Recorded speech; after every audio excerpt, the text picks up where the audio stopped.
আদম আলাইহিস সালাম তিনি হচ্ছেন আবুল বাশার, মানবমণ্ডলীর আদি পিতা। তিনি এই পৃথিবীর প্রথম মানুষ এবং প্রথম নবী। গোটা মানবমণ্ডলীর মধ্য থেকে আল্লাহ তাআলা আদম আলাইহিস সালামকে পৃথিবীর প্রথম মানুষ এবং প্রথম নবী হিসেবে বাছাই করেছেন। আর আমরা পৃথিবীতে যারা আছি আমরা সবাই হচ্ছে বানি আদম বা আদম আলাইহিস সালামের বংশধর। আল্লাহ তাআলা আদম আলাইহিস সালামকে সৃষ্টি করার অনেক আগে এই পৃথিবীতে প্রথমে জিন তৈরি করেছিলেন। আল্লাহ তাআলা ইরশাদ করছেন, ওয়াল জান্না খলাকনাহু মিন ক্বাবলু মিন নারিস সামুম।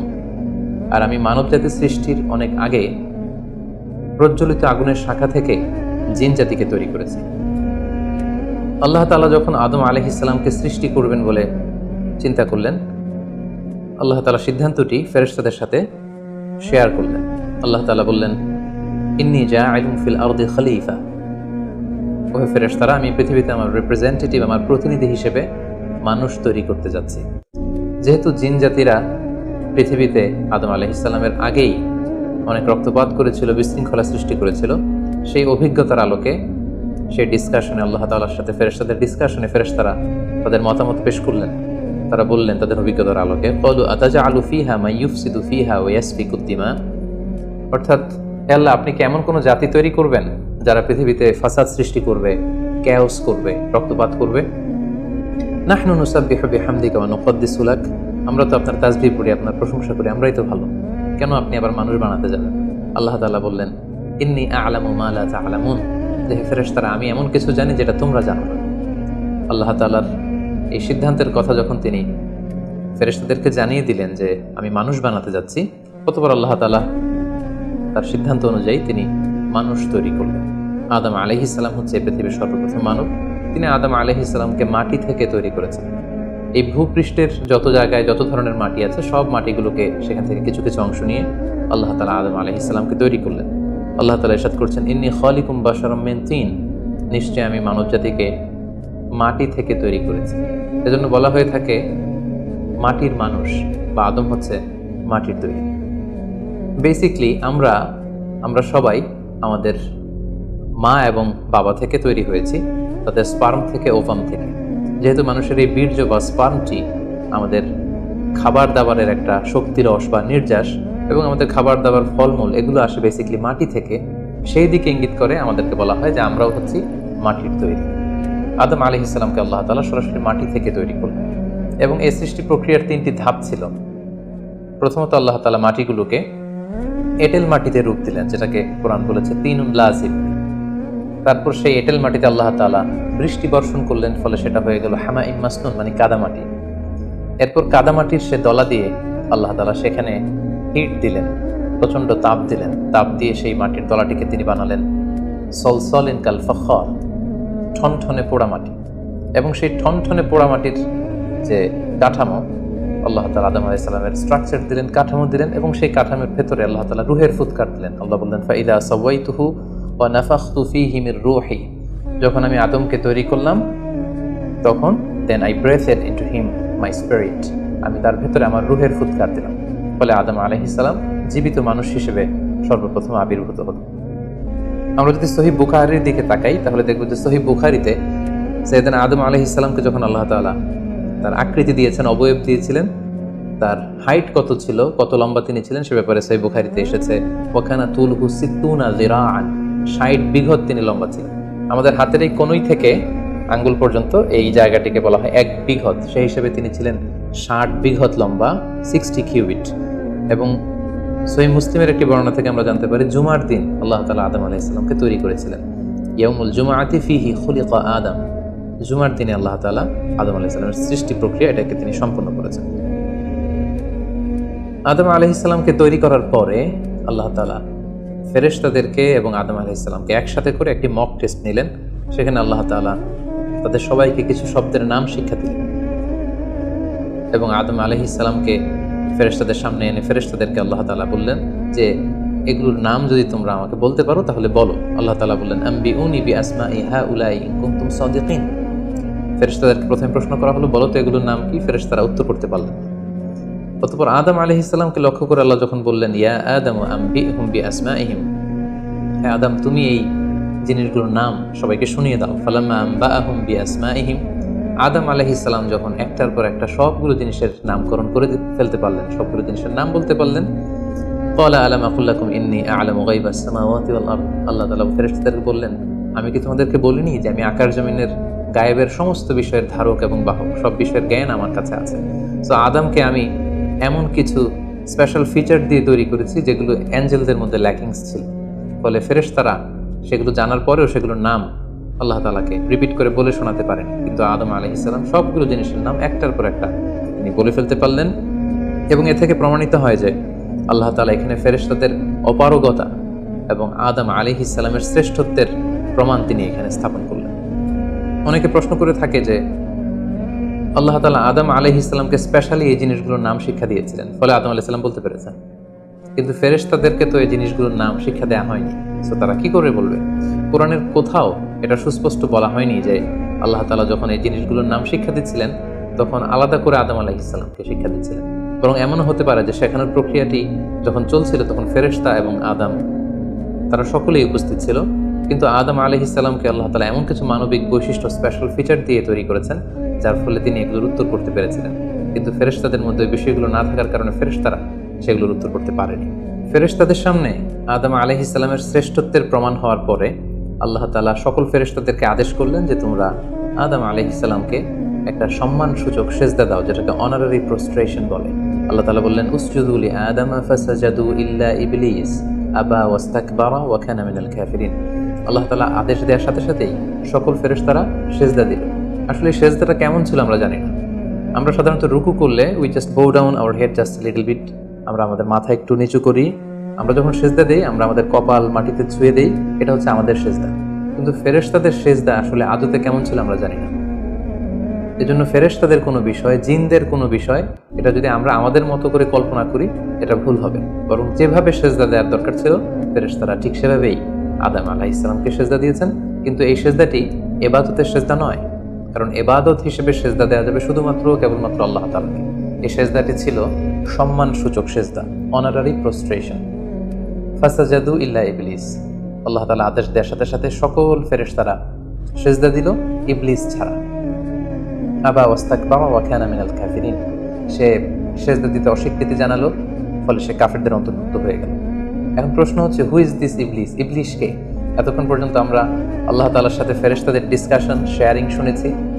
আদম আলাইহিস সালামকে হঠাৎ করে সৃষ্টি করলেন, কিন্তু নাও এ নিউ ক্যারেক্টার অ্যাপিয়ার্ড, নতুন একটি ক্যারেক্টার চলে এসেছে, সেটা হচ্ছে ইবলিস।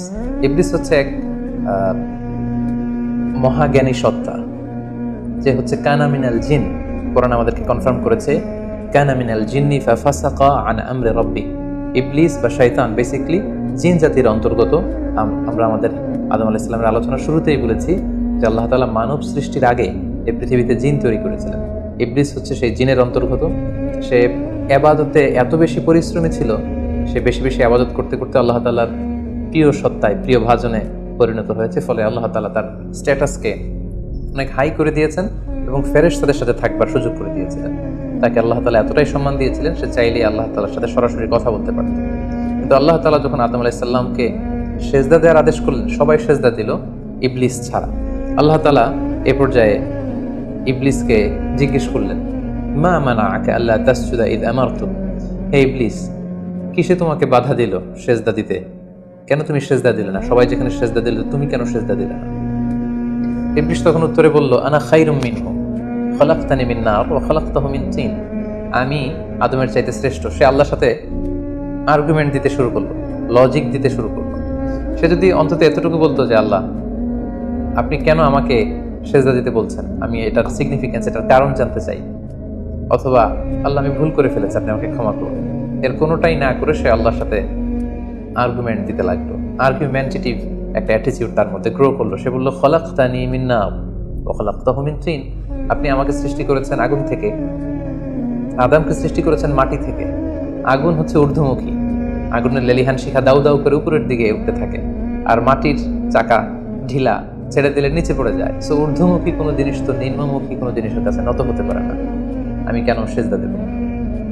সে যখন আল্লাহ তাআলার কাছে এইভাবে যুক্তিতর্ক স্থাপন করলো, আল্লাহ তাআলা তার র্যাঙ্কিংকে নষ্ট করে দিলেন। আল্লাহ বললেন যে তুমি বিতাড়িত, অভিশপ্ত, লাঞ্ছিত এবং ধিক্কৃত। আল্লাহ তাআলা তার যে হাই র্যাঙ্ক এবং স্ট্যাটাস সেই তাকে পদমর্যাদাচ্যুত করা হলো। ফলে সে তার আগের অবস্থানে আর থাকলো না।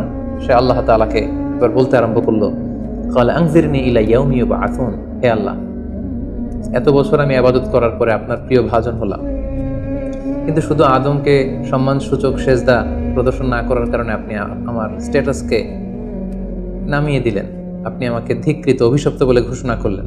তাহলে আমি আপনার কাছে একটা জিনিস চাই, সেটা হচ্ছে আনজিরনি ইলা ইয়াউমি ইউবআসুন, আপনি আমাকে কিয়ামত পর্যন্ত হায়াত দিন, যাতে আমি কিয়ামত পর্যন্ত বেঁচে থাকতে পারি। এবং সে শুধু আল্লাহর সাথে আর্গুমেন্ট দিয়েই ক্ষান্ত হয়নি, সে এ পর্যায়ে আল্লাহ তাআলাকে চ্যালেঞ্জ ছুড়ে দিল। বেসিকলি যদিও ইবলিস এত ইবাদত করে আল্লাহ তাআলার প্রিয় হয়েছিল, ফেরেশতাদের পর্যায়ে চলে গিয়েছিল, আল্লাহ তাআলা তার সাথে ডিরেক্টলি কথা বলতো, কিন্তু ইবলিসের ভেতরে একটা সুপ্ত অহমিকা বোধ ছিল। আল্লাহ তাআলা চেয়েছেন এই ইনসিডেন্টের মধ্য দিয়ে সেই সুপ্ত অহমিকা বোধটা প্রকাশ করে দিতে। ইবলিস ভাবতো যে কেউ আমাকে ছাড়িয়ে যেতে পারবে না, আমি সবার চাইতে শ্রেষ্ঠ। সে বলেছিল আনা খায়রুম মিনহু, আমি তার চেয়ে শ্রেষ্ঠ। তার ভেতরে যে সুপ্ত অহমিকা বোধ, এই যে অ্যারোগ্যান্স, এই যে ইগোইস্টিক সমস্যা, আল্লাহ তাআলা চেয়েছেন এই ঘটনার অবতারণা ঘটিয়ে ইবলিসের ভেতরকার এই অহমিকা বোধকে প্রকাশ করে দিতে, এবং সেটাই ঘটেছে। এবার সে আল্লাহ তাআলাকে চ্যালেঞ্জ দিয়ে বলল যে আল্লাহ, আপনি আমাকে কিয়ামত পর্যন্ত হায়াত দিন, লা আকউদান্না লাহুম সিরাতাকাল মুস্তাকিম, আপনার এই আদম সন্তান বনি আদমের যারা পৃথিবীতে আসবে তারা কি করে জান্নাতে যায় সেটা আমি দেখে নেব। আমি সিরাতুল মুস্তাকিমের সামনে বসে থাকবো, যাতে করে তারা সরল সঠিক পথ পেতে না পারে, তারা যাতে সত্যের পথে থাকতে না পারে। আমি তাদেরকে সুম্মা লা আতিয়ান্নাহুম মিন বাইনি আইদিহিম ওয়া মিন খালফিহিম ওয়া আন আইমানিহিম ওয়া আন শামাইলিহিম, সামনে থেকে, পেছন থেকে, ডান দিক দিয়ে, বাঁ দিক দিয়ে, সব দিক দিয়ে আমি তাদেরকে কুমন্ত্রণা দিব, ধোঁকা দিব, টেম্পটেশন দিব, হুইসপারিং করব। ওয়ালা তাজিদু আকসারাহুম শাকিরিন, আপনি তাদেরকে শুকরগুজার কৃতজ্ঞ বান্দাদের অন্তর্ভুক্ত পাবেন না। আল্লাহ তাআলা বললেন, লামান তাবিআকা মিনহুম লা আমলা আন্না জাহান্নামা মিনকুম আজমাইন, তুমি আমাকে চ্যালেঞ্জ দিচ্ছ, ঠিক আছে, আমিও তোমার চ্যালেঞ্জ নিলাম, চ্যালেঞ্জ অ্যাকসেপ্টেড। তোমাকে এবং তোমাকে যারা ফলো করবে, ফলোয়ারদেরকে, তাদের সবাইকে দিয়ে আমি জাহান্নামকে পরিপূর্ণ করব। আল্লাহ তাআলা ইবলিসকে কিয়ামত পর্যন্ত হায়াত দিলেন, তার চ্যালেঞ্জ গ্রহণ করলেন, এবং ইবলিসও তার মিশন এবং ভিশন ফিক্স করে নিল যে আদমের কারণে আজকে আমি এতটা ধিক্কৃত, অভিশপ্ত, লাঞ্ছিত, সে আদমকে এবং সে আদমের সন্তানদেরকে, বনি আদমকে আমি জাহান্নামে ঢুকানোর আগ পর্যন্ত ক্ষান্ত হব না। এবং আল্লাহ রাসূল সাল্লাল্লাহু আলাইহি ওয়াসাল্লাম বললেন যে ইন্না শাইতানা ইয়াজরি মিনাল ইনসানি মাজরাদ দাম, মানুষের রক্ত প্রবাহের সাথে ইবলিস মিশে যেতে পারে, সেখানে যে সে কুমন্ত্রণা দিতে পারে। সেই ঘটনার পর থেকে আল্লাহ তাআলার সৃষ্টির দুটি শক্তিশালী সৃষ্টির মধ্যে তৈরি হয়ে গেল চিরশত্রুতা, চিরবিদ্বেষ, চিরদ্বন্দ্ব, শয়তান আর বনি আদম। আদম আলাইহিস সালামকে যখন সেজদা করতে বলা হলো, সবাই সেজদা করলো, কিন্তু ইবলিস সেজদা করলো না। এই ঘটনার পর আদম আলাইহিস সালাম কেমন যেন একটু একাকিত্ব এবং অস্থিরতা ফিল করতে লাগলো, লোনলিনেস, কারণ তার কোনো সাথী নেই, সঙ্গী নেই, প্রতিবেশী নেই, বন্ধু নেই, বান্ধব নেই, কেউ নেই।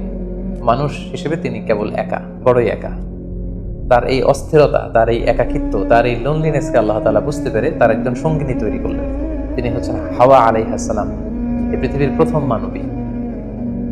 এবং আল্লাহ তাআলা বললেন ওয়াজআলা মিনহা যাওজাহা লিয়াসকুনা ইলাইহা, আল্লাহ তাআলা তার থেকেই তার একজন সাথী, তার সঙ্গিনী তৈরি করলেন, যার সান্নিধ্যে যে স্থির হতে পারে, সে প্রশান্তি পেতে পারে। অন্যত্র আল্লাহ তাআলা বলছেন খালাকা মিনহা যাওজাহা ওয়া বাসসা মিনহুমা রিজালান কাসীরা ওয়া নিসাআ, আল্লাহ তাআলা আদমের মধ্য থেকেই তার সাথীকে বা তার জোড়াকে, অর্থাৎ হাওয়াকে তিনি তৈরি করলেন, এবং এই আদম আর হাওয়া থেকে গোটা বিশ্বের সকল মানব মণ্ডলীকে তিনি তৈরি করেছেন। আদম আলাইহিস সালামের কোন জায়গা থেকে হাওয়া আলাইহিস সালামকে তৈরি করা হয়েছে? সহিহ বুখারীতে এসেছে খুলিকনা মিন দিলা, পাঁজরের হাড় থেকে। আদম আলাইহিস সালামের বাম পাঁজরের উপর দিকের পাকা হাড় থেকে আল্লাহ তাআলা হাওয়া আলাইহিস সালামকে তৈরি করেছেন। হাওয়া শব্দটি এসেছে আরবি শব্দ হাই থেকে। হাই মানে জীবিত, প্রাণবন্ত। যেহেতু জীবন্ত আদম থেকে ওনাকে সৃষ্টি করা হয়েছে, তাই তাকে হাওয়া বলা হয়। অথবা আদম আলাইহিস সালাম হাওয়া আলাইহিস সালামের সঙ্গ পেলেই তিনি উজ্জীবিত হয়ে ওঠেন, প্রাণোচ্ছল হয়ে ওঠেন, এজন্য ওনাকে হাওয়া বলা হয়। তাহলে পৃথিবীর প্রথম মানবী হাওয়া আলাইহিস সালামকে আল্লাহ তাআলা আদম আলাইহিস সালামের নিঃসঙ্গতা, একাকিত্ব এবং লোনলিনেস যে ফিলিংটা, এটা দূর করার জন্য তার একজন সঙ্গী তিনি ঠিক করে দিলেন, আদম এবং হাওয়া। ইংরেজিতে বলা হয় অ্যাডাম অ্যান্ড ইভ।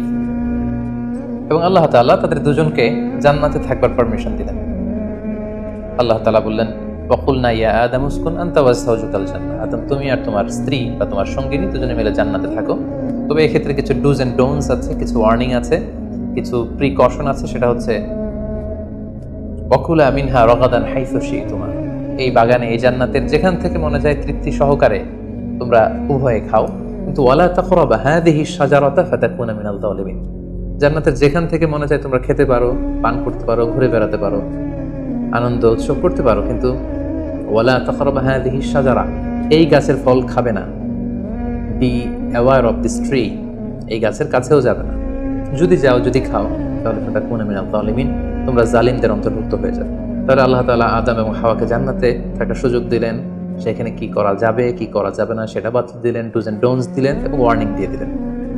কিন্তু তারপর যেটা ঘটলো সেটা হচ্ছে, আমরা জানি যে ইবলিস কিন্তু তার মিশন এবং ভিশনকে ফিক্স করে নিয়েছে যে সে আদমকে গুমরাহ করেই ছাড়বে, ধোঁকা দিয়েই ছাড়বে, এবং সে অনুপাতে সে সামহাও জান্নাতে ঢুকে আদম এবং হাওয়া আলাইহিস সালামকে উইসপারিং করে, টেম্পটেশন দিয়ে, কুমন্ত্রণা দিয়ে তাদেরকে বিভ্রান্ত করে ফেললো। কোরআন বলছে, ফাওয়াসওয়াসা লাহুমা শাইতান লিইউবদিয়া লাহুমা মা উরিয়া আনহুমা মিন সাওআতিহিমা, শয়তান তাদের দুজনকে টেম্পটেশন দিয়ে, কুমন্ত্রণা দিয়ে ধোঁকার মধ্যে ফেলে দিল।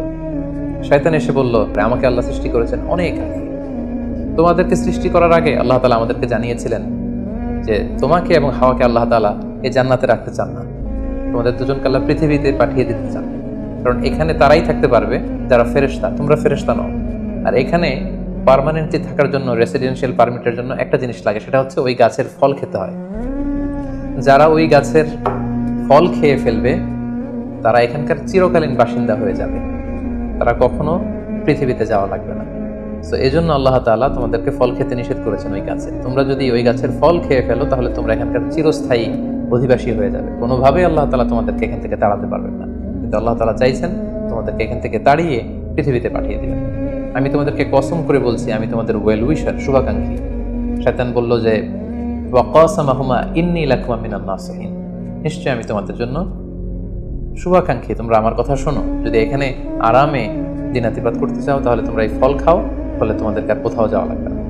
আদম আলাইহিস সালাম আল্লাহ তাআলার সে দেয়া ডুজ এন্ড ডোন্টস, সে ওয়ার্নিং এর কথা ভুলে তিনি এবং তার স্ত্রী ওই নিষিদ্ধ ফল থেকে খাওয়া শুরু করলেন, এবং খাওয়ার সাথে সাথেই ফালাম্মা যাqa শাজারাতা বাদাত লাহুমা সাওআতুহুমা ওয়া তাফিকা ইয়াখসিফানি আলাইহিমা মিন ওয়ারাকিল জান্নাহ, ওই নিষিদ্ধ গাছের ফল খাওয়ার সাথে সাথেই আদম আলাইহিস সালাম এবং হাওয়া আলাইহিস সালামের গায়ে যে জান্নাতি পোশাক ছিল, অটোমেটিক্যালি সেই পোশাক খুলে পড়তে আরম্ভ করলো।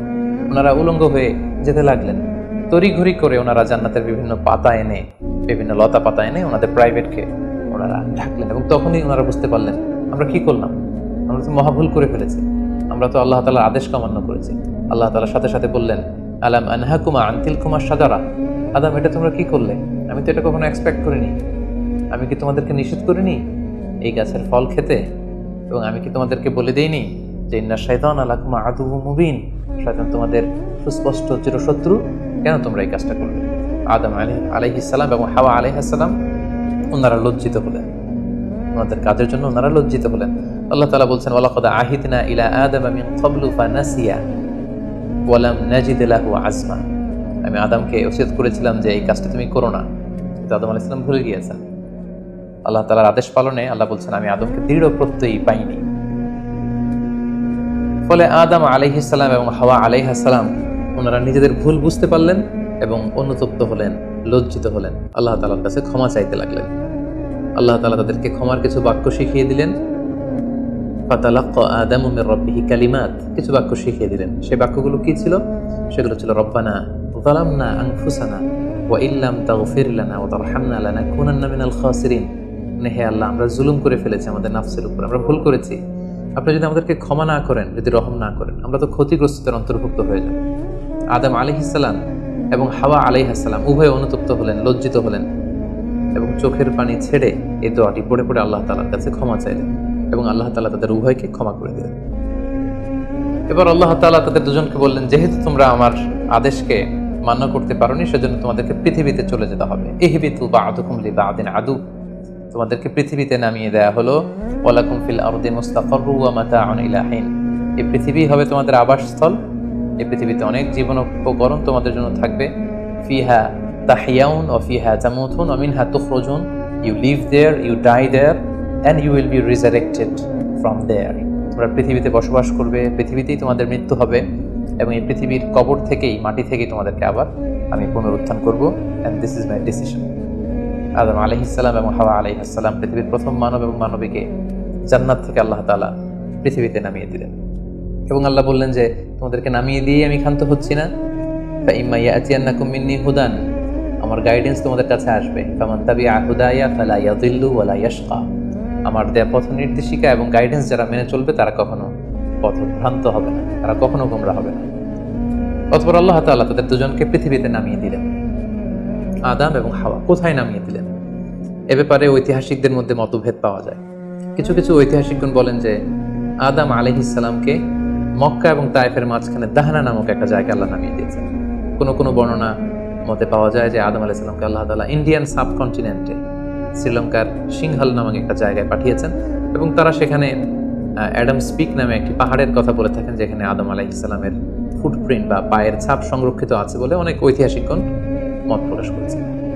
হাওয়া আলাইহিস সালামকে সৌদি আরবের জেদ্দা নগরীতে আল্লাহ তাআলা নাজিল করেন বলে অনেক ঐতিহাসিকগণ মতামত দিয়েছে। তাহলে তারা পৃথিবীর এক এক দিকে এক একজন, অনেকদিন পরে তারা দুজন সৌদি আরবের জাবালে রাহমা, যেখানে বিদায় হজের ভাষণ দিয়েছিলেন আল্লাহ রাসূল সাল্লাল্লাহু আলাইহি ওয়াসাল্লাম, ময়দানটাকে বলা হয় ময়দানুল আরাফাত। আরাফাতের ময়দানে ওনারা আবার রিইউনাইটেড হয়েছেন এই পৃথিবীর মধ্যে। সম্মানিত, শুধু এ পর্যায়ে আমরা জানবো how was the life of Adam and Eve on earth. এই পৃথিবীতে আদম আলাইহিস সালাম এবং হাওয়া আলাইহিস সালামের একেবারে পৃথিবীর শুরুর দিকের জীবন পরিক্রমাটা কেমন ছিল, হাউ ওয়াজ দেয়ার লাইফ, কিভাবে তারা তাদের জীবন অতিবাহিত করেছেন। আমরা জানি যে তাদের দুজনের মাধ্যমেই হিউম্যান হিস্ট্রি শুরু হয়েছিল, মানব ইতিহাস।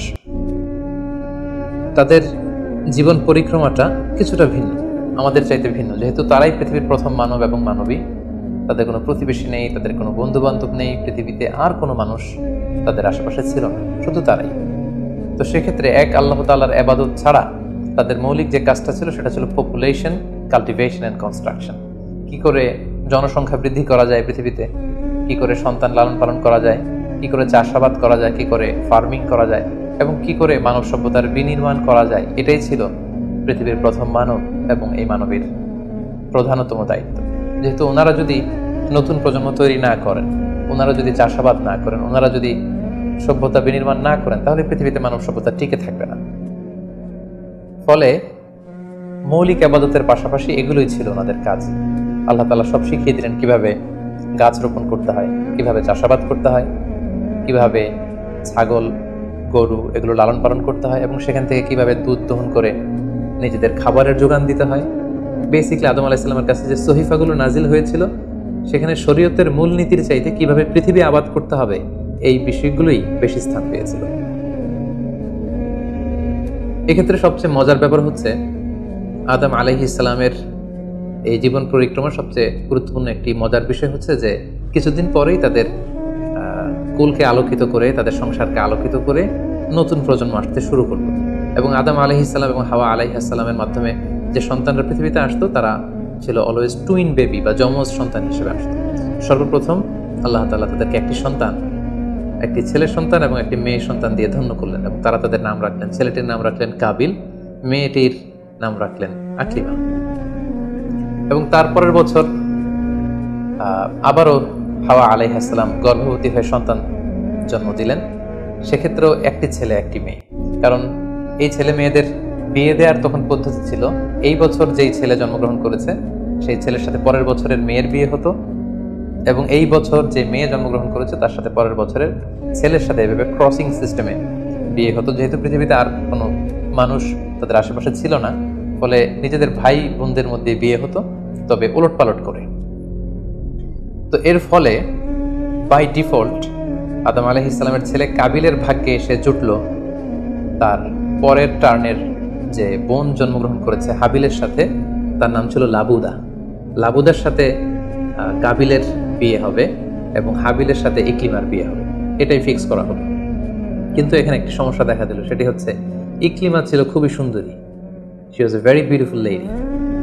ফলে কাবিল এটা মেনে নিতে পারে। সে প্রশ্ন উত্থাপন করলো যে কেন আমি লাবুদাকে বিয়ে করবো? লাবুদা হচ্ছে কিছুটা শ্যামলা প্রকৃতির, আমি তাকে বিয়ে করবো না, বরং আমার সাথে আমার যে বোন জন্মগ্রহণ করেছে সে ইকলিমাকে আমি বিয়ে করবো। আদম আলাইহিস সালাম বললেন, না, এটা আল্লাহর দেয়া আদেশ। তোমার সাথে তোমার যে যমজ বোন জন্মগ্রহণ করেছে তাকে তুমি বিয়ে করতে পারবে না, বরং তোমার পরে হাবিল এবং লাবুদা যে জন্মগ্রহণ করেছে সে লাবুদা হবে তোমার স্ত্রী, এবং তোমার সাথে তোমার যে বোন আকলিমা জন্মগ্রহণ করেছে সে আকলিমা হবে হাবিলের স্ত্রী। কিন্তু কাবিল এটা সহজে মেনে নিতে পারেনি, ফলে সে এখানে প্রশ্ন উত্থাপন করলো এবং সে বলল যে আমি আকলিমাকে বিয়ে করতে চাই। দেখা দিল এক মহা সমস্যা। তখন আল্লাহ তাআলা আদম আলাইহিস সালামকে জানিয়ে দিলেন, ঠিক আছে, হাবিল এবং কাবিলকে কুরবানি করতে বলো, যার কুরবানি কবুল হবে সেই আকলিমাকে পাবে।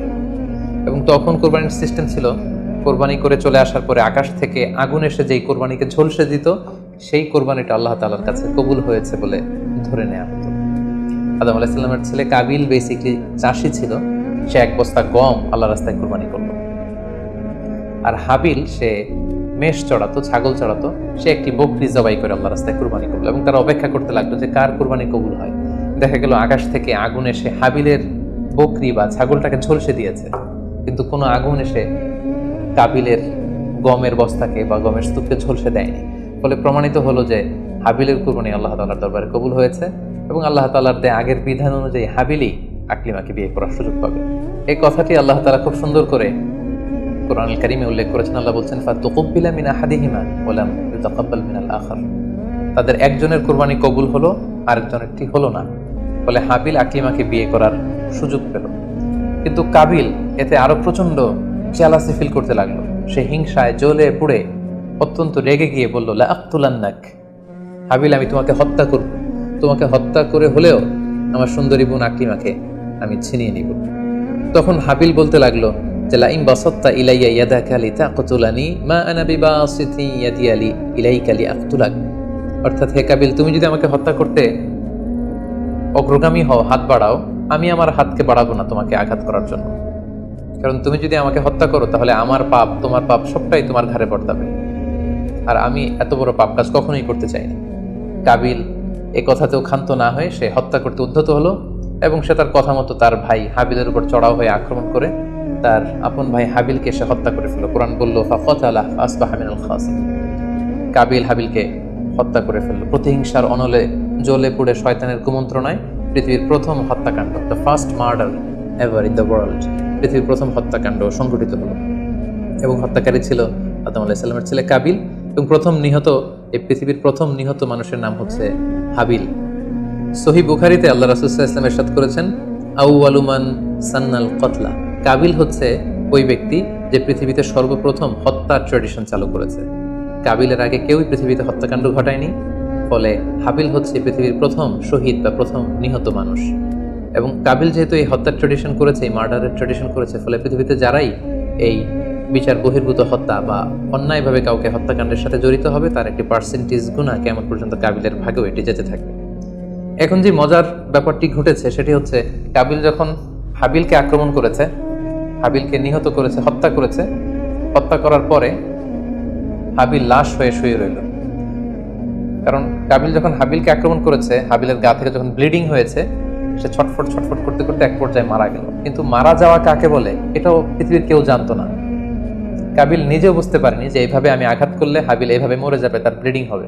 মৃত্যু কি এটা তারা জানে না, কারণ এই পর্যন্ত এই পৃথিবীতে কেউ তো মারা যায়নি। ফলে সে দেখলো যে কিছুক্ষণ আগে আমার ভাই হাবিল আমার সাথে কথা বলছিল, এখন হাবিল আর কথা বলে না, চুপ করে শুয়ে আছে, নড়ে না চড়ে না। কাবিল তার ভাইকে কাঁধে নিয়ে ঘুরতে লাগলো। কি করবে? সে কথা বলে না কেন? কারণ এটা যে মৃত্যু, দিস ইজ দ্য ডেথ, এটা তাদের জানা ছিল না। এবং তার ভাইয়ের লাশকে সে কি করবে সে নিজে বুঝতে পারছিল না। তখন হাবিলকে শিক্ষা দেওয়ার জন্য আল্লাহ তাআলা একটি কাককে পাঠালেন। ফাবাআসাল্লাহু গুরাবান ইয়াবহাসু ফিল আরদি লিউরিয়াহু কাইফা ইউয়ারি সাওয়াতা আখি।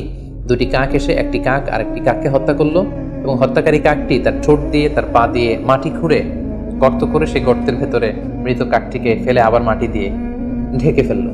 এই দৃশ্যটি হাবিল দেখে বুঝতে পারলো যে কাবিল দেখে বুঝতে পারলো আমাকেও একই কাজ করতে হবে। কাবিল তখন মাটি খুঁড়ে তার ভাই হাবিলকে মাটি চাপা দিয়ে পৃথিবীর প্রথম ফিউনারাল বা বারিফাইং এর যে সিস্টেম, কবর দেওয়ার যে প্রক্রিয়া, এটা তিনি সারলেন। আদম আলাইহিস সালাম তখন চলে গিয়েছিলেন মক্কায় কাবা নির্মাণের কাজে বা হজের কাজে। সেখান থেকে ফিরে এসে এই ঘটনা শুনে তিনি অত্যন্ত দুঃখ পেলেন। তিনি কাবিলকে ভর্ৎসনা করলেন এবং আদম আলাইহিস সালামের সন্তান সন্ততি সবাইকে ডেকে তিনি নাসিহত করলেন, এক আল্লাহর আদেশ মেনে নেওয়ার জন্য তিনি সবাইকে আহ্বান জানালেন। হাবিলের পরবর্তীতে আল্লাহ তাআলা এওয়াদান আন হাবিল, হাবিলের পরিবর্তে তিনি শীস আলাইহিস সালামকে আদম আলাইহিস সালামের ছেলে হিসেবে পৃথিবীতে দান করলেন। হাওয়া আলাইহিস সালামের কোল জুড়ে পৃথিবীতে আসলো শীস, এবং তার সাথে তার টুইন বোন হাজুরা পৃথিবীতে আসলো। এবং আদম আলাইহিস সালামের পরে শীস আলাইহিস সালামকে আল্লাহ তাআলা নবী হিসেবে সিলেক্ট করলেন। এবং সহিহ ইবনে হিব্বানের একটি বর্ণনা এসেছে, যদি বর্ণনাটি দুর্বল, যে শীস আলাইহিস সালামের কাছে আল্লাহ তাআলা 50টি সহিফা নাজিল করেছিলেন। দেখতে দেখতে আদম আলাইহিস সালাম তার জীবনের 1000 বছর পূর্ণ করলেন। তিনি বয়োবৃদ্ধ হয়ে আসলেন এবং তার এই নবুয়তির দায়িত্ব আল্লাহ তাআলা শীস আলাইহিস সালামের কাঁধে দেওয়ার পরে আদম আলাইহিস সালামের পৃথিবী থেকে বিদায় নিলেন। কোথায় তাকে কবর দেওয়া হয়েছে?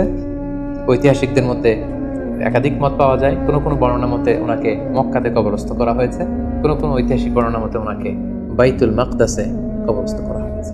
আর ঠিক এভাবেই পৃথিবীর প্রথম মানব এবং প্রথম নবী আদম আলাইহিস সালাম এই পৃথিবী থেকে বিদায় নিয়ে পরপারে পাড়ি জমালেন। সম্মানিত সুধী, আদম আলাইহিস সালামের এই জীবনী থেকে আমাদের জন্য কি শিক্ষা? কেন আল্লাহ তাআলা কালামুল্লাহ মাজিদে কোরআন কারীমে নবীদের ঘটনাগুলো বর্ণনা করেছেন? কেন আদম আলাইহিস সালামের ঘটনা আমাদেরকে শুনিয়েছেন? নিশ্চয়ই এর পেছনে কারণ রয়েছে। সেটি হচ্ছে আমরা যাতে করে এই জীবনী থেকে আমাদের প্রাত্যহিক জীবনের জন্য শিক্ষা, লেসন, এগুলো যাতে গ্রহণ করতে পারি। আদম আলাইহিস সালামের এই বর্ণাঢ্য জীবনী থেকে, সংগ্রামী জীবনী থেকে আমরা কি শিখতে পারি, কি কি লেসন আমাদের জন্য রয়েছে, এ পর্যায়ে আদম আলাইহিস সালামের জীবনী থেকে শিক্ষাগুলো আমরা আলোচনা করব। আদম আলাইহিস সালামের জীবনী থেকে প্রথম যে শিক্ষাটা আমরা পাই সেটা হচ্ছে সৃষ্টির জন্য অহংকার করা বা অ্যারোগেন্স এটা শোভা পায় না। অহংকার করা এটা হচ্ছে স্রষ্টার বৈশিষ্ট্য। কোনো সৃষ্টি কখনো অহংকার করতে পারে না। আল্লাহ তাআলা বলেছেন হাদিসে কুদসিতে, আল কিবরিয়া উরিদাই, অহংকার হচ্ছে আমার চাদর, এজন্য যে অহংকার করবে ওকে আমি জাহান্নামে নিক্ষেপ করব। কিন্তু শয়তানের ক্ষেত্রে আমরা এই মিস্টেকটাই দেখেছি। সে অহংকারের ফাঁদে পা দিয়ে আল্লাহ তাআলার আদেশ অমান্য করেছে এবং সে ধিক্কৃত, অভিশপ্ত একটা সত্তায় পরিণত হয়েছে। এবং সে বলেছে যে আনা খায়রুম মিনহু, আমি আদমের চাইতে শ্রেষ্ঠ। কোনো বিশ্বাসী, কোনো প্র্যাকটিসিং মুসলিম কখনো নিজেকে বড় মনে করতে পারে না। ইসলাম আমাদেরকে এটা শেখায় না। নিজেকে বড় মনে করা এটা হচ্ছে শয়তানের স্বভাব, যেটা আমরা আদম আলাইহিস সালাম এবং শয়তানের যে ঘটনা, ইনসিডেন্ট, সেখান থেকে আমরা জানতে পারলাম। নিজেকে বড় মনে করা এটা শয়তানের অ্যাটিটিউড। বিশ্বাসীরা কখনো নিজেকে বড় মনে করে না। তারা কখনো অ্যারোগেন্ট অ্যাটিটিউডের হতে পারে না। কারণ আল্লাহ রাসূল সাল্লাল্লাহু আলাইহি ওয়াসাল্লাম আমাদেরকে শিখিয়েছেন, আল্লাহুম্মা জাআল ফি আইনি সাগীরা ওয়া ফি আ'ইউনিন নাসি কাবীরা। হে আল্লাহ, আপনি আমার চোখে আমাকে ছোট বানান, মানুষের চোখে আপনি আমাকে বড় বানান। আপনি নিজেকে কখনো বড় বলে উপস্থাপন করতে পারবেন না। আপনি বড়, এটা আপনার মুখে বলা শোভা পায় না। বরং আপনি বড় কিনা ছোট এটা মানুষ প্রমাণ করবে, সেটা মানুষ ডিসাইড করবে। এজন্য আল্লাহ রাসূল সাল্লাল্লাহু আলাইহি ওয়াসাল্লাম বলতেন, হে আল্লাহ, আমার চোখে আপনি আমাকে ছোট বানান, মানুষের চোখে আপনি আমাকে বড় বানান।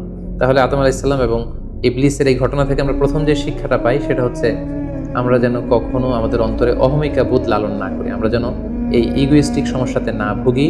আমরা কখনো যেন অহংকারী না হই, বরং আমরা যেন বিনয়ী হতে পারি। বিনয়ী বান্দাদেরকে আল্লাহ তাআলা পছন্দ করেন।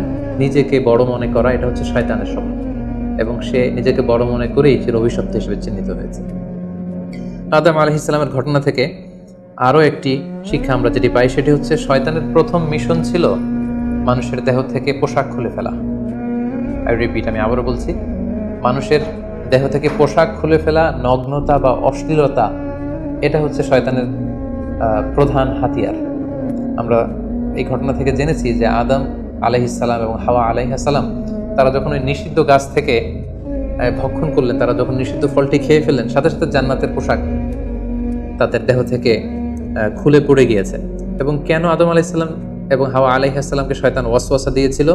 সূরা আরাফ আল্লাহ বলছেন, লিউরিয়াহুমা সাওআতিহিমা, যাতে করে তাদের প্রাইভেট, তাদের লজ্জাস্থান প্রকাশিত হয়ে পড়ে। তাহলে আমরা এই ঘটনা থেকে আরও যে শিক্ষাটি পাই সেটি হচ্ছে নগ্নতা এবং অশ্লীলতা হচ্ছে শয়তানের প্রধান হাতিয়ার। বর্তমানে আমরা সেটাই দেখতে পাচ্ছি যে শয়তান আমাদের পোশাককে খাটো করতে চাচ্ছে। দিনকে দিন আমাদের পোশাকের ধরন এমন হতে যাচ্ছে, বিশেষ করে আমাদের বোনদের বা নারীদের পোশাকের দিকে যদি আমরা তাকাই, এটা ছোট হতে হতে এমন একটা পর্যায়ে চলে যাচ্ছে, এর মাধ্যমে কিন্তু এই নিউডিটি বা নগ্নতা এবং অশ্লীলতার ছড়াছড়ি আমাদের সমাজে খুব বেড়ে গিয়েছে। এবং এটা ছিল শয়তানের প্রধান হাতিয়ার। আমাদের আদি পিতা এবং আদি মাতাকে এই নগ্নতা এবং অশ্লীলতার মাধ্যমেই, তাদের দেহ থেকে পোশাক খোলার মাধ্যমে কিন্তু শয়তান প্রথম তার শত্রুতা প্রকাশ করতে পেরেছিল। এবং কারা আসলে আমাদের শত্রু, কে আমার শত্রু, কে আমার বন্ধু, এটা আমাদেরকে জানতে হবে। আল্লাহ তাআলা খুব সুস্পষ্টভাবে কোরআনে বলেছেন যে ইন্নাহু লাকুম আদুউম মুবিন, তোমরা শয়তানের পদাঙ্ক অনুসরণ করো না, কারণ শয়তান হচ্ছে তোমাদের সুস্পষ্ট শত্রু। সো কে আমার বন্ধু, কে আমার শত্রু, এ ব্যাপারে যেন আমরা সুস্পষ্ট একটি ধারণা পেতে পারি, এই জন্য কোরআন আমাদেরকে জানিয়েছে শয়তান হচ্ছে আমাদের প্রকাশ্য শত্রু।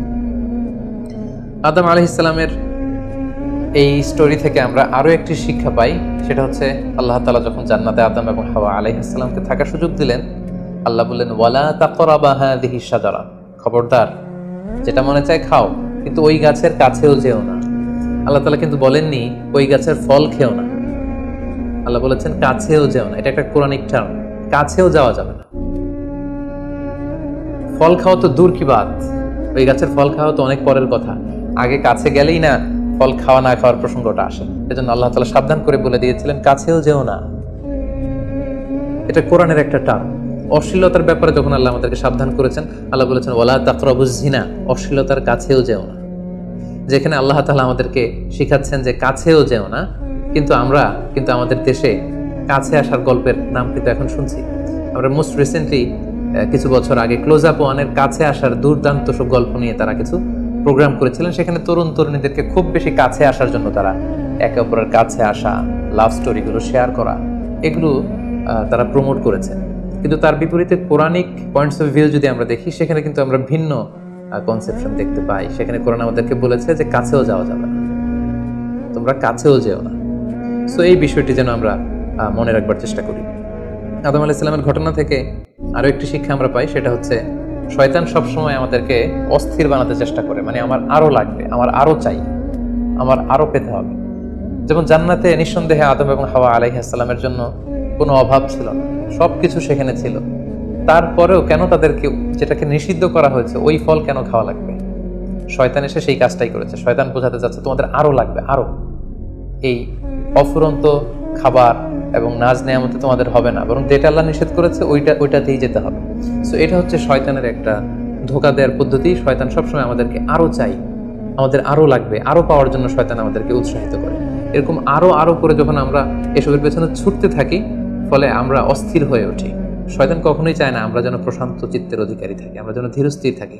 আপনি যখনই ধীরস্থির হবেন, আল্লাহর সিদ্ধান্তে যখন আপনি সন্তুষ্ট হবেন, তখনই আপনার মনে একটা প্রশান্তি চলে আসবে। ফলে আপনি তখন আল্লাহকে নিয়ে ভাবার সুযোগ পাবেন, আপনার জীবনকে নিয়ে সন্তুষ্ট হবেন। তখন আপনার মধ্যে একটা কামনেস, একটা ট্রাঙ্কুইলিটি চলে আসবে। কখনোই শয়তান এটা চায় না, বরং শয়তান সবসময় একটা প্রতিযোগিতার মধ্যে রেখে আরো লাগবে, আরো চাই, এরকম একটা উন্মাদনা, অস্থিরতা শয়তান সবসময় আমাদের মধ্যে ছড়িয়ে দিতে চায়। এই গল্প থেকে আমরা আরো একটি জিনিস শিখতে পারি, সেটা হচ্ছে দ্য পাওয়ার অফ দোয়া। দোয়ার যে কত বড় শক্তি, একটু খেয়াল করে দেখুন যে আল্লাহ তাআলা শয়তানের দোয়াও কিন্তু ফিরিয়ে দেয়নি, কিন্তু আমরা অল্পতে নিরাশ হয়ে যাই। শয়তান বলেছিল আল্লাহ তুমি আমাকে চিরকাল বেঁচে থাকার সুযোগ দাও, লম্বা হায়াত দাও। আল্লাহ এই দোয়া কবুল করলেন। শয়তান বললেন আল্লাহ আমি ডানে বায়ে সামনে পেছনে সব দিক থেকে যেন আদম এবং হাওয়াকে, মানুষকে কুমন্ত্রণা দিতে পারি, তুমি সুযোগ দাও। আল্লাহ সুযোগ দিলেন, আল্লাহ দোয়া কবুল করলেন। শয়তান বলল আল্লাহ আমি যেন মানুষের শিরায় উপশিরায় রক্তের প্রবাহের ভেতরে ঢুকে যেন আমি টেম্পটেশন দিতে পারি। আল্লাহ তাআলা এটাও কবুল করলেন। তো যে আল্লাহ তাআলা শয়তানের দোয়া কবুল করে ফেলতে পারেন, সে আল্লাহ তাআলাকে আমাদের দোয়া কবুল করবেন না? অবশ্যই করবেন। তো সেক্ষেত্রে দোয়ার মতো দোয়া করতে হবে। সিনসিয়ার দোয়া ইজ লাইক এ মিসাইল। আপনি যদি সিনসিয়ারলি দোয়া করেন, এটা মিসাইলের মতো। মিসাইল হামলা করলে যেমনি লক্ষ্যবস্তুতে যে ভেদ করে, তেমনি দোয়ার মতো যদি দোয়া করা যায়, চাওয়ার মতো যদি আল্লাহ তাআলার কাছে চাওয়া যায়, সেই দোয়াটাও আল্লাহ তাআলা কবুল করবেন। দোয়া ইটস অ্যান আর্ট, এটা একটা শিল্প। কেমন করে চাইতে হয়, কেমন করে দোয়া করতে হয়, সেটাও জানতে হয়। সো আমরা যখন আল্লাহ তাআলার কাছে চাইবো, আমরা যেন খুব সিনসিয়ারলি চাই। 5 নম্বর যেই শিক্ষাটি আমরা পাই, সেটা হচ্ছে রিপেন্টেন্স, অনুতপ্ত হওয়া। শয়তানও আল্লাহর আদেশ অমান্য করেছে, আদম আলাইহিস সালামও আদেশ অমান্য করেছে। আল্লাহ বলেছেন সেজদা দাও, শয়তান সেজদা না দিয়ে আদেশ অমান্য করল। আল্লাহ তাআলা আদমকে বলেছেন এই গাছের কাছে যেও না, আদম আলাইহিস সালাম ভুল করে খেয়ে তিনিও আদেশ অমান্য করলেন। পার্থক্যটা কোথায়? পার্থক্য হচ্ছে শয়তান ভুল করে সে ভুলের উপর অটল থেকে গিয়েছিল, অহংকার করেছিল, কিন্তু আদম আলাইহিস সালাম ভুল করে তিনি অনুতপ্ত হয়েছিলেন।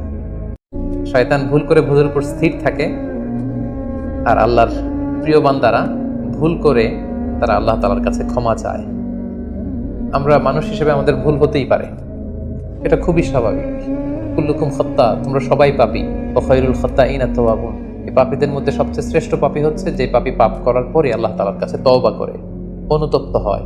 অনুতপ্ত বান্দার চোখের পানির যে কত পাওয়ার, জাহান্নামের আগুন কোনো কিছু দিয়ে নেভানো সম্ভব না, কিন্তু অনুতপ্ত বান্দার চোখের পানি দিয়ে জাহান্নামের আগুন নিভে যায়।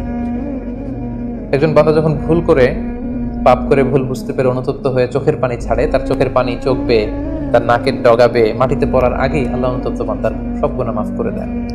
তাই আমরা যেন আল্লাহ তাআলার কাছে অনুতপ্ত হতে পারি।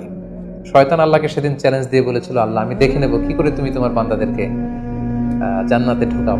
আল্লাহ তাআলা বললেন, চ্যালেঞ্জ অ্যাকসেপ্টেড, তোমার চ্যালেঞ্জকে আমি গ্রহণ করলাম। তুমি আজীবন আমার বান্দাদেরকে ধোঁকা দিবে, কিন্তু আমার বান্দা যখন অনুতপ্ত হয়ে চোখের পানি ছেড়ে ক্ষমা চাইবে, আমি জীবনের সব গুনাহ মাফ করে দেব। সো অনুতপ্ত হয়ে আল্লাহর কাছে চাওয়ার এই সুযোগকে যেন আমরা নষ্ট না করি। আমরা যেন ভুল করলে আল্লাহ তাআলার কাছে ক্ষমা চাই, আমরা যেন তাওবা করে ফিরে আসি। 6 নম্বর যে শিক্ষাটি আমরা আদম আলাইহিস সালামের গল্প থেকে পাই, সেটা হচ্ছে our life is full of struggle. আমাদের জীবনটা হচ্ছে খুবই স্ট্রাগল করে এই জীবনটাকে লিড করতে হয়। এখানে অনেক এফোর্ট দিতে হয়। দুনিয়াকে বলা হয় দারুল আসবাব, পরিশ্রম করে, লড়াই করে নিজের অবস্থানকে এখানে জানান দিতে হয়। প্রতিকূল পরিবেশে কিভাবে আপনি টিকে থাকবেন, দুর্যোগ মোকাবেলা করে কিভাবে আপনি টিকে থাকবেন, সেটার শিক্ষা কিন্তু এই পৃথিবীতে আছে। যেমন আদম আলাইহিস সালাম, হাওয়া আলাইহিস সালাম যখন পৃথিবীতে এসেছেন, তাদের জন্য সবকিছু যে একেবারে প্রিপেয়ার্ড ছিল ব্যাপারটি এমন নয়। ওনাদেরকে কষ্ট করতে হয়েছে, ওনাদেরকে চাষাবাদ করতে হয়েছে, মেষ পালন করতে হয়েছে, গাছ রোপণ করতে হয়েছে, ঝড় ঝঞ্ঝা বন্যা, এই প্রতিকূল পরিবেশে তাদেরকে টিকে থাকার লড়াই করতে হয়েছে। ফলে এই পৃথিবীতে টিকে থাকতে হলে লড়াই করতে হয়, সংগ্রাম করতে হয়। এই জীবনটা হচ্ছে সংগ্রামময় একটা জীবন। ফলে আদম আলাইহিস সালামের এই সংগ্রামী জীবন থেকে আমরা এটাও বুঝতে পারি যে এখানে আমাদেরকে টিকে থাকার জন্য লড়াই করে করে নিজের অস্তিত্বের জানান দিতে হবে। সর্বশেষ আদম আলাইহিস সালামের জীবনী থেকে যে আমরা শিক্ষাটি পাই, সেটা হচ্ছে এই পৃথিবীতে অনেক ধরনের ফিতনা আছে, এর মধ্যে নারী ঘটিত ফিতনা একটি বড় ধরনের ফিতনা, এবং এই পৃথিবীর প্রথম যে হত্যাকাণ্ড সেটা নারী ঘটিত কারণেই হয়েছে। এবং সহিহ মুসলিম আল্লাহ রাসূল সাল্লাল্লাহু আলাইহি ওয়াসাল্লাম বলেছেন, ফাইন্না আউওয়ালা ফিতনাতি বানি ইসরাঈল কানাত ফিন নিসা। বনি ইসরাইলের প্রথম ফিতনাও নারীদের ব্যাপারেই ঘটেছে। এবং আল্লাহ রাসূল বলেছেন, আমার পরে তোমাদের জন্য নারীদের ফিতনার চাইতে বড় কোনো ফিতনা আমি রেখে যাইনি। ফলে এই নারী ঘটিত ফিতনা থেকে আমাদেরকে সাবধান থাকতে হবে। বর্তমানেও যখন আমরা পত্রপত্রিকা খুলি, প্রায় কিন্তু আমরা এই ধরনের অশ্লীলতা, নগ্নতা, ধর্ষণের মতো জঘন্য ঘটনার কথা আমরা শুনি। এতে করে আমরা বুঝতে পারছি যে নারী ঘটিত ফিতনাটা আসলেই অনেক বড় ফিতনা। এক্ষেত্রে আসলে নারীদেরকে ব্লেম করা হচ্ছে না, এক্ষেত্রে উভয়ই সমানভাবে অপরাধী। নারী পুরুষ উভয়কে আল্লাহ তাআলা তাদের চোখকে অবনমিত রাখতে বলেছেন। এই হাদিস দ্বারা এটা প্রমাণ হয় না যে নারীদেরকে ব্লেম করা হচ্ছে, বরং ঘটনাটা যেহেতু নারী কেন্দ্রিক, সেহেতু নারী ঘটিত ফিতনার কারণে পৃথিবীতে প্রথম হত্যাকাণ্ড ঘটেছে, এবং এখনো এ জাতীয় ঘটনার কারণে অনেক ধরনের ফাসাদ, ফিতনা সমাজে ছড়িয়ে পড়ছে। সো আমাদেরকে আদম আলাইহিস সালামের জীবনী থেকে আরো একটি শিক্ষা হচ্ছে, এই নারী ঘটিত ফিতনা থেকে বেঁচে থাকার জন্য নারী পুরুষ উভয়কেই তাদের নজর বা দৃষ্টির লাগাম টেনে ধরতে হবে। দৃষ্টিকে যদি আমরা নিয়ন্ত্রণ করতে না শিখি, তাহলে ফিতনা কমানো সম্ভব না। আল্লাহ রাসূল সাল্লাল্লাহু আলাইহি ওয়াসাল্লাম বলেছেন, আন-নাযার সাহমুন মিন সিহামি ইবলিস। দৃষ্টি হচ্ছে শয়তানের বিষ মাখানো তীরবানের মধ্যে থেকে একটি তীর। এই বিষ মাখানো তীর দিয়ে শয়তান নারী পুরুষকে কাবু করে অশ্লীলতার পথের দিকে নিয়ে যায়। সম্মানিত শুধু এই ছিল আদম আলাইহিস সালামের সংগ্রামী জীবন কাহিনী, এবং ওনার জীবনী থেকে আমাদের জন্য কিছু লেসন বা শিক্ষা। আল্লাহ তাআলা আমাদের সবাইকে নবীদের রেখে যাওয়া পথ এবং মতে, তাদের অনুসৃত পথে আমাদেরকে পরিচালিত করুক। আসসালামু আলাইকুম ওয়া রাহমাতুল্লাহি।